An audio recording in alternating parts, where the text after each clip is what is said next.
What is going on, guys? You got Big Boy Mike 741 here, and today we're going to be doing a very much overdue 2026 What's in My Golf Bag. So, if you have been following my channel, I used to do one of these every year or two because I got to a point where I was upgrading clubs every year or two, and then I was like, you know what? This is getting too expensive. I'm just going to deal with what I have. So, from 2017, I want to say, up until now, I haven't done one of these videos. So we're talking almost 10 years. I got a stick up my butt this year, and I decided to go ahead and buy all brand new clubs and just kind of update everything and get back into it. And yeah, like I said, this is much overdue. There's a lot of new stuff here that hasn't been in the previous videos.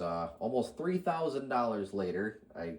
It's been so long since I had bought brand new clubs, I kind of forgot how much this stuff costs, but let's dive into it. So we are going to start with the driver here. Yes, I'm still a Titleist guy. I got the Titleist GT2. So the plastic wrap is still going to be on most of this stuff because I bought most of this stuff either from a distributor or eBay. So actually today, in addition to the What's in the Golf Bag video, we are also going to be together removing the plastic off these clubs. So this will almost be an unboxing video as well. And apparently Titleist puts a lot of stickers, here we go, on their clubs. So this is the GT2 regular flex, 11 degrees. I had 10.5 degrees up until this year, and apparently Titleist did away with the 10.5 degrees. So you can either get a 10 or an 11. And the more I golf, the more I come to the realization I'm not as good as I would like to be. So 11 degrees for the win. Just have the stock Tensi blue shaft in there. MCC4 multi-compound grip that I'm not even sure if it's cured yet. I just put these on a couple hours ago. But so for all the clubs in the bag besides the putter, we'll get to that. I do have the MCC4 multi-compound grip, so I'm not going to bother showing everything. But I haven't had a chance to actually swing this yet other than on the range a couple of times. And so far, I'm really liking it. Like I said, I was reluctant to do this for so many years because it's so expensive. But it got, like I said, it got to the point where I had the 915s and the AP1s from the last video was starting to get pretty outdated. So this is another new one for this year. So all these years up until now, I have had a 3-wood in the bag. I decided to ditch that because I can't play it. And again, let's take the plastic off. This is a Titleist GT2 7-wood. So 7-woods and 9-woods have been rising in popularity, it seems, within these last few years here. And I think a lot of that is to do with it's somewhat of a cheat code in the golf world. And what I mean by that is if you are a high handicap like me, they are insanely easy to hit. You know, actually just get off the face when you get a club like that. They're just easy to get along with. 21 degrees this one is. Again, stock Tensi shaft. So I've hit this a couple times at the range, and so far I'm liking it a lot better than the 3-wood. So I was hesitant to get rid of the 3-wood at first, but just because I've been so used to it for so many years, but I can never be consistent with it, it seems. The next, staying with the GT lineup here, is the, again, a little bit of plastic on the sole here. So we have a 18 degrees GT2 3 hybrid.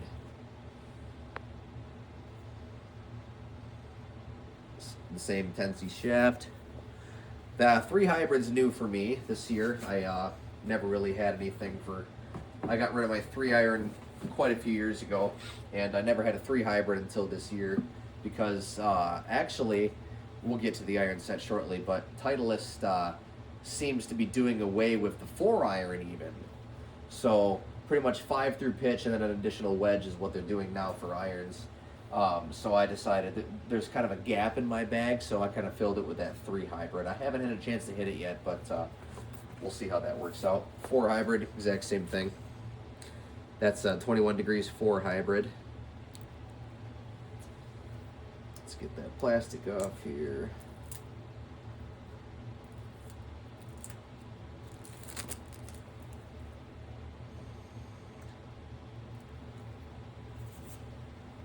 .21 degrees, 4 hybrid, regular flex Tensi.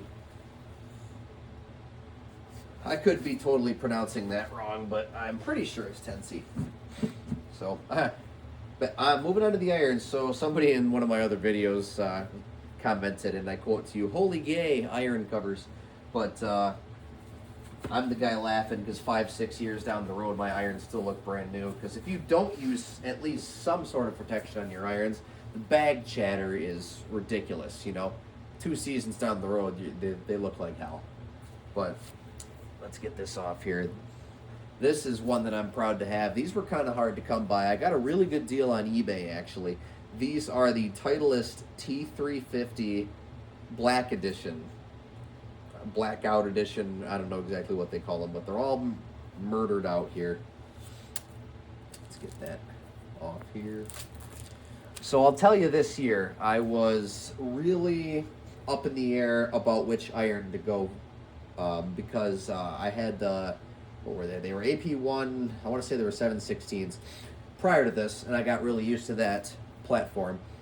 So I was considering going with one of 2 options, either the T350s or the 2021 T300s, because those T300s kind of resemble the AP1s a little bit closer.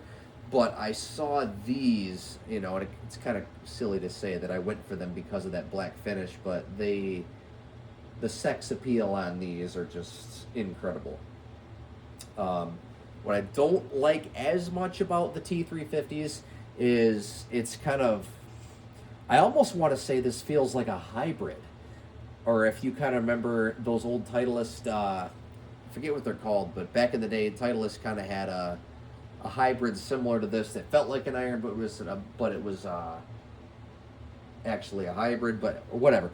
But anyway, there's no cavity in this. It's all just kind of flush, like one. It's pretty chunky, is what I'm trying to say. So if you like a slimmer design, it's going to be hard to get used to. These have True Temper AMTs. So at first, when I was doing the research on these, I thought these were graphite shafts, but these are actually blacked out steel shafts. This is in a 5-through pitch configuration, and a 48 degree wedge is what comes with it as well. So that's new for this year. But yeah, I ended up going with these. I swung them a few times. They're insanely forgiving, and I've already gotten used to it. So far, I don't regret the decision. Now, I will say, probably, if they did make a Titleist T300 Blackout Edition, I would have went with that, just to kind of match the rest of the set, which is what we're getting at here. Getting to soon, which is the Titleist wedge set. I had 52, 56, and 60 up until this year. I can't get along with my 60 at all, so I ended up ditching the 60, and now we're just doing 52 and 56. So this is the SM10 Black Vapor Edition. 52 degrees, F-grind, 8 degrees of bounce. I could sit here for another half hour and talk to you about all the Titleist Vokey wedge options. They have F-grind, they have S-grind, they have M-grind, they have T-grind. They have so many different grinds that I had to literally spend about a week and research what each one of them does. And Titleist has an online wedge fitter that if you're looking into getting these kinds of things, I would certainly suggest getting fitted, or, either in person or at least fill out the online form and tell them what kind of golfer you are, and they can tell you what kind of wedges you need to go with. These have the kind of the same as the T350s. They have the steel blacked out shafts here. Very sleek looking clubs. Yes, I'm still using my quote-unquote gay iron covers. 56 degrees, pretty much the exact same thing. I have swung these a couple of times on the range, but 56 degrees is the S grind with 10 degrees of bounce. All the same specs. You know, I bought these actually a couple weeks prior to the SM11s being launched because as we're creating this video, the SM11s are, I don't know if they're out or if they're in the pre-order stage, but I thought to myself, you know, if I wait for the SM11s to come out, they may or may not even come out with a blackout edition. And as you can kind of tell, I'm sticking with that theme. So I ended up going with the SM10s. Maybe 6 months down the road, if they come out with a limited edition SM11, I'll throw those in the bag. We'll cross that bridge when we get to it. So the putter is different for this year too. I'm kind of a putter fanatic. I have more putters than I would like to admit. All these years up until now, I was a Scotty Cameron guy, which I still am.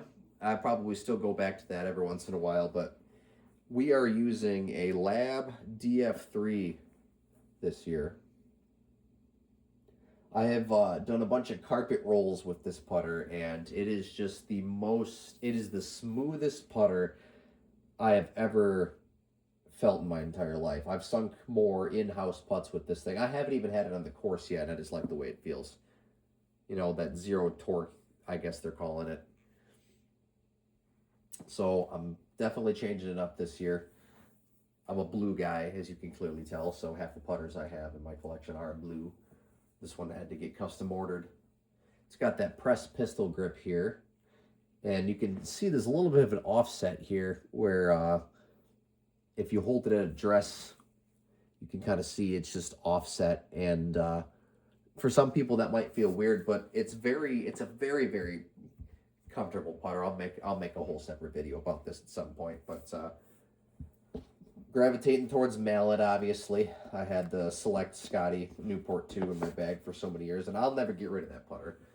That was one of my first putters, so I can never get rid of it. But we're going to try this one this year. Maybe I'll go back to the Scotty. We'll see. The bag, you know, that's another thing that I've changed after all these years. I had that Cadillac staff bag that I can't remember if I ever told you guys the story on that, but I'll tell you. My dad works at a tractor dealer, and they had that Cadillac staff bag in the corner of the shop, and they were just, you know, walking by throwing Coke cans and hot dog wrappers and what have you.